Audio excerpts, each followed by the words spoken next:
Olá, tudo bem? Eu sou o Marco Túlio Pena Câmara, sou professor do curso de jornalismo na Universidade Federal do Tocantins e vou apresentar para vocês agora o meu trabalho Mais do que uma conversa, uma convocação.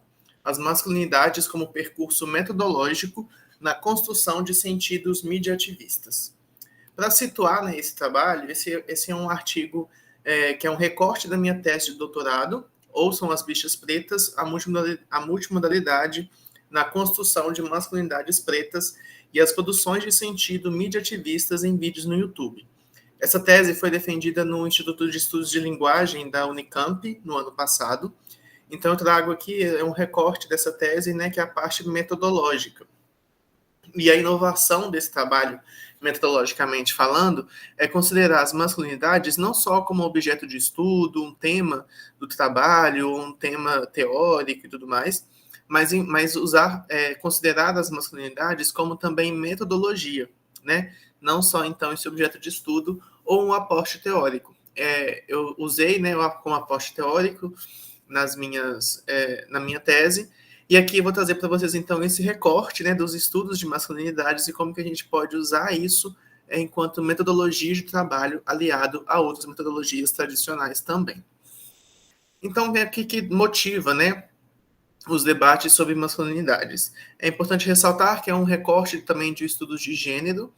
Quando a gente fala em estudos de gênero, a gente sempre pensa muito no feminismo, né, nos feminismos, mas as masculinidades também fazem parte desse critério, né, de estudos de gênero tradicionais. E aí também é importante destacar que os homens, né, nós homens, eu enquanto homem branco principalmente, nós somos os grandes beneficiados da estrutura patriarcal da sociedade que a gente vive. E aí surge a pergunta, né, para se debater, o que é ser homem, então, nessa sociedade atual, na sociedade hoje em dia?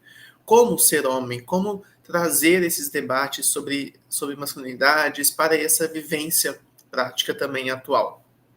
E aí, nessas reflexões, a gente encontra dois tipos predominantes, né?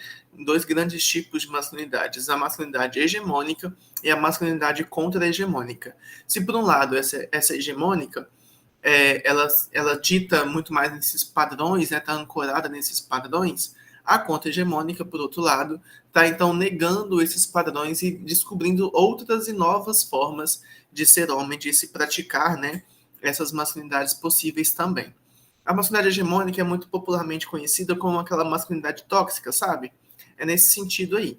E a contra-hegemônica, então, são todas as outras, né, não só uma, mas todas as outras masculinidades que não são essa hegemônica, que não produzem, não perpetuam esse discurso machista, e não se e não perpetuam também, né, essas benesses e as mazelas da sociedade patriarcal que a gente está inserida ainda hoje. Então, basicamente, né, apresenta um conceito chave dessas masculinidades apresentada pela Connell, que é: a masculinidade não é uma entidade fixa encarnada no corpo ou nos traços da personalidade dos indivíduos. As masculinidades são configurações de práticas que são realizadas na ação social e, dessa forma, podem se diferenciar de acordo com as relações de gênero em um cenário social particular. Aqui queria destacar algumas palavras-chave desse conceito trazido pela Connell, que nos ajuda nessa determinação, né, nessa conceituação também, e no debate sobre masculinidades, que são: não é uma entidade fixa, ou seja, elas podem ser variáveis, né, podem ser variadas e variáveis, encarnada no corpo ou nos traços. Ou seja, mesmo que a gente tenha visualmente, a gente imagina, né, quando a gente fala de masculinidade hegemônica, a gente já tem, já consegue imaginar quem são essas pessoas, né? Quem é sempre um homem branco, heterossexual e tudo, mas não só, né? A masculinidade hegemônica também é mais plural do que só essa representação. Alguns outros homens, né, podem também representar, se inserir nessa masculinidade hegemônica sem essas características físicas, esses traços pessoais, assim. Então, e o que essa frase nos diz é que essa masculinidade hegemônica, então, não é algo fixo e não é algo muito corporificado naquele padrão que a gente está pensando já. As masculinidades são configurações de práticas que são realizadas na ação social. Isso é muito importante, porque a gente, nos estudos de gênero como um todo, né, é sempre importante a gente pensar, refletir sobre como que esses gêneros estão se relacionando, né, se dão a partir da relação com a sociedade, inseridos na sociedade. Então, essas masculinidades também são essas práticas, né, são práticas e não só, apesar de ser um campo teórico também e tal, mas são práticas que são realizadas nessa sociedade, né? Então, podem se diferenciar de acordo com as relações de gênero em um cenário social particular. Ou seja, tudo depende do contexto em que a gente está inserido no contexto social em que essa masculinidade também é exercida. E aí, a Conel também classifica as masculinidades de acordo com 4 tipos, momentos, fases, que são terapia das masculinidades, lobby das armas, liberação gay e política de saída ou política transformativa. Vou falar agora cada um desses itens. Primeiro, a terapia da masculinidade. É uma construção, então, individual, terapêutica, como se fosse de recuperação. Ela vai ignorar, então, papéis sociais e relações socioeconômicas, vai ser focada só naquele indivíduo, como ele faz para ele mesmo.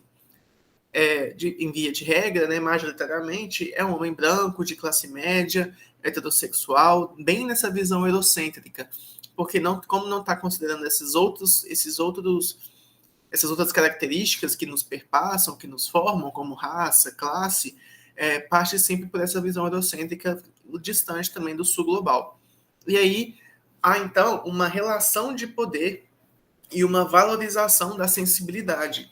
Ou seja, nessa terapia da masculinidade, né, em que o homem é focado só nele mesmo, como que ele pode ser melhor, se desenvolver e tudo mais, ele ainda exerce um poder, né, social, seja com outras mulheres, seja com outros homens de outras classes, por exemplo, e há ainda uma valorização da sensibilidade, tipo como se fosse o homem não chora, só que agora ele chora, então, tipo, tá vendo como eu sou sensível, como eu sou um homem desconstruído, como eu não exerço essa masculinidade tóxica só porque eu choro? É por aí. É também um exemplo mais prático, assim, tipo aquele homem branco que pede desculpa por ser homem branco? Pois é, está inserido nessa categoria aí da terapia da masculinidade, que é focado muito só nele, ignora, então, todo o contexto, como a gente falou no slide anterior, do conceito, em que as masculinidades são exercidas, né, numa ação social, numa prática de contexto também. Então, ele ignora todo esse contexto. Então, por isso, é considerado dentro desse tipo de masculinidade. O segundo ponto, o segundo momento, é o lobby das armas, que é uma relação com a força física do homem, que reforça, então, os papéis sociais e de proteção, amparados muito naquele fator biológico, entre aspas, né? Como se o homem fosse o provedor, o caçador e tudo mais. Então, nessas representações midiáticas, né? Nesses filmes de Hollywood, que a gente percebe, então, muito mais essa prática, né? Desse lobby das armas, que os homens são sempre pintados, né? Muito fortes, viris, então é muito nessa virilidade masculina que está inserido nesse lobby das armas aí. O terceiro ponto é a liberação gay, vindo lá da década de 70, a partir do crescimento e da força dos movimentos sociais, em que abriu-se mais essa possibilidade, né, essa realidade, esse debate, ocasionando então uma quebra de estereótipos e também de opressão. Isso deu mais visibilidade ao movimento LGBTQIAPN+, conquista de direitos dessa população e também essas representações midiáticas ou outros tipos de representações em que há essa outra, mostra-se, né, essa outra possibilidade de ser homem. Então, que foge desses estereótipos da masculinidade hegemônica, que foge também, que busca fugir, né, desses momentos de opressão, dessas situações de opressão, visando, então, essa liberdade, né, visando, então, esse crescimento, essa liberdade. Por fim, tem a política de saída ou política transformativa. O que isso significa? É uma fuga do estereótipo de gênero, sem a busca da afirmação identitária. Ela vai ser, então, um papel masculino de criação e de cuidado da família e da casa. Isso veio muito depois das conquistas de movimentos feministas. Vamos pensar no seguinte cenário.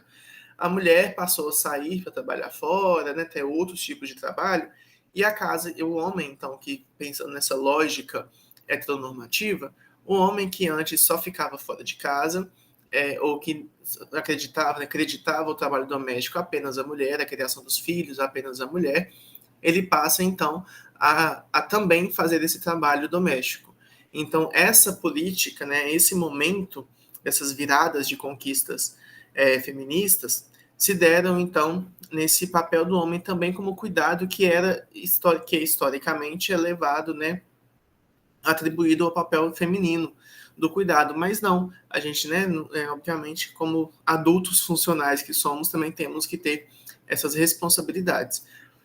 Então, essa política transformativa busca, então, sair desse estereótipo de gênero em que o homem é o provedor, de novo, né, mas também integrativo, né, muito nessa questão de saída desse papel muito normativo que a gente tem até hoje na nossa sociedade. E aí, o tempo todo eu estou falando masculinidades, né, no plural. Por que isso? Não se trata apenas, né, pela pluralidade da sociedade, das formas de ser homem, mas também internamente na construção subjetiva. Eu, enquanto homem, eu, Marco Túlio, eu não me limito somente a ser homem branco, por exemplo. Eu tenho vários outros tipos de construções da minha masculinidade exercida por mim dentro dessa minha masculinidade que eu exerço. Então, dentro de mim mesmo existem esses outros debates, essas outras reflexões que me formam enquanto homem. E aí o Carvalho Filho diz que, na realidade, não há construção de uma única, mas de masculinidades. Reconhecer a possibilidade dos vários tipos de masculinidade não significa tornar essas variâncias fixas, mas oferecer aos homens atuais a possibilidade teórica de diferenciarem e legitimarem as suas masculinidades entre si. Então, é bem nessa pluralidade não só das pessoas, né, pelos homens trans, por exemplo, homens brancos, homens negros, homens pobres, homens ricos e por aí vai. Além dessas intersecções que são muito importantes, que é o destaque que eu dou nesse trabalho, existem outras possibilidades, né, de masculinidades dentro da nossa própria que a gente constrói, que a gente exerce. E aí, chegando então no cerne do trabalho metodológico, a minha metodologia na tese, né, foi uma junção da multimodalidade, que está dentro do estudo de linguagem, da análise crítica do discurso, inserido na linguística aplicada, né, que é o programa no qual eu me doutorei, aliado, então, às masculinidades. O que é a multimodalidade? São vários modos de linguagem, e como que esses vários modos produzem algum tipo de significado, né, produzem algum tipo, como é que eles conversam e quais são essas mensagens que ele está dando ali. Então, aqui eu elenquei nesse quadro alguns dos modos, todos os modos que eu utilizo enquanto critério de análise, que são cenário, elementos cênicos, caracterização, vestuário, gestos, postura, som e tom de voz, olhar, discurso oral, interconexão dos modos, ou seja, como que eles se conectam ali. E aí eu apresento, então, a descrição de cada um desses modos, o significante e o significado, o que ele produz em relação a isso. Lembrando, né, que está dentro da análise crítica do discurso, a gente tem a sociossemiótica, ou a semiótica social. Por isso essas palavras estão comuns na semiótica também. E aí, juntando, então, a multimodalidade com as masculinidades, né, esse intercruzamento das ideias entre esses dois campos teóricos também. Então, como que essas masculinidades podem ser apresentadas, representadas e discutidas nesses ambientes midiáticos, que refletem, então, a pluralidade social e as relações de poder. E aí eu cheguei nesses 4 critérios metodológicos principais que eu utilizo na minha tese e na minha análise desses vídeos. Aqui eu vou mostrar um exemplo também do vídeo para mostrar como que isso aparece nesses vídeos. Primeiro, aspectos multimodais e as visualidades não normativas, vozes e representação das masculinidades contra-hegemônicas, cores, roupas e a busca de representação e ancestralidades negras, e, por fim, postura, gestos e a imposição de sensibilidade de masculinidades negras. Percebam que cada um desses critérios, elaborados e criados por mim, fazem um entrecruzamento entre a multimodalidade, aqueles critérios que eu falei, do olhar, voz, por exemplo, cor, cenário, e as masculinidades. Então, essas visualidades não normativas, masculinidades contra-hegemônicas, ancestralidade negra, e por aí vai. Vou mostrar, então, para vocês um trecho de um vídeo do último vídeo da série Homem Negro, que é sobre a produção LGBT dentro do YouTube. Acho que isso diz muito sobre o porquê da gente estar aqui hoje, falando das nossas vivências e compartilhando. E eu fico muito feliz de fazer esse vídeo e acho que o recado maior que a gente tem com essa discussão é sobre o quanto é importante a gente ter cada uma dessas pessoas aqui contando as próprias histórias, para que a gente consiga entender que construir outras masculinidades é possível enquanto pessoas negras, mas para que a gente entenda também a importância de falar sobre racismo, sobre a questão racial dentro da comunidade LGBT. Porque a gente está aqui num esforço enorme para reconstruir as nossas masculinidades, para reconstruir as nossas histórias, para reconstruir as nossas vivências, para aprender a viver nesse mundo, mas a gente ainda tantas vezes é perseguido pelo racismo dentro das nossas vivências, dentro das nossas comunidades, e a gente precisa que nos ouçam, a gente precisa de espaço, a gente precisa de amor, e a gente precisa ser feliz, e merece ser feliz como todo mundo. Então, o recado que eu tenho para esse vídeo é: ouçam as bichas pretas. Ouçam as bichas pretas. A gente tem muita coisa para dizer. E se você é uma bicha preta, queria mostrar que você não está sozinha, minha irmã. Não. E que a sua voz é muito necessária. Ocupe os espaços, ocupe a plataforma. E uma das principais razões que está me fazendo fazer essa série é trazer mais vozes, convidar mais pessoas para ocupar esse espaço, para contar as nossas histórias e para mostrar o quanto a gente é lindo, incrível, gostoso, maravilhoso e plural. Nesse trecho do vídeo, né, a gente já percebe alguns desses critérios que eu comentei anteriormente. Como, por exemplo, quando o início desse vídeo, desse corte, eles se abraçam, né, eles se acolhem ali, mostrando então essa sensibilidade que muitas vezes foi imputada, né, foi impedida aos homens negros, né, pela questão da virilidade. Logo depois disso, né, o movimento de câmera vai mostrando itens, vai mostrando características das pessoas e roupas, né, o cabelo, o vestuário, as cores, como que isso vai demarcar a identidade racial desses homens negros. Então, mostrando que essa pluralidade também dentro dessa comunidade, são todos homens negros LGBT, que produzem conteúdo no YouTube, só que cada um tem uma subjetividade muito específica, muito diferente, e até nas características corporais também. Então, mostrando como que essas masculinidades também são plurais dentro de um mesmo recorte, de um grande recorte ali. E aí, quando mostra, então, esses cabelos, né, o cabelo Black Power, encaracolado, trança, mostra, então, demarca muito bem essa identidade racial. E aí a gente vai percebendo também as roupas que eles estão utilizando, as mensagens que essas roupas trazem, tanto em relação à ancestralidade, né, em relação às cores, quanto também de posicionamento. O próprio, esse vídeo, né, é de uma série de vídeos chamada Homem Negro, do canal Mudo Pequeno. O Murilo Araújo, esse que está falando, né, ele está com uma blusa também escrito I'm gay, já mostrando né, a sua orientação sexual, visualmente falando. O cenário também a gente percebe no sentido de uma construção, mas de uma construção já quase que finalizada, entre aspas. A gente percebe um cenário de construção e pelas cores também que são utilizadas ali. Então, nesse trecho, a gente consegue identificar alguns desses critérios metodológicos e, a partir desses critérios metodológicos, a gente construir, então, essa análise sobre esses vídeos. Tá certo? É isso, o tempo está estourando. Queria agradecer por você ter visto esse vídeo até o final. Me coloco à disposição para contato. Meu e-mail é marcotulio.câmara@gmail.com e meu Instagram é marcotulio.câmara. E estou sempre à disposição e interessado da gente construir esses diálogos, tá bem? Obrigado.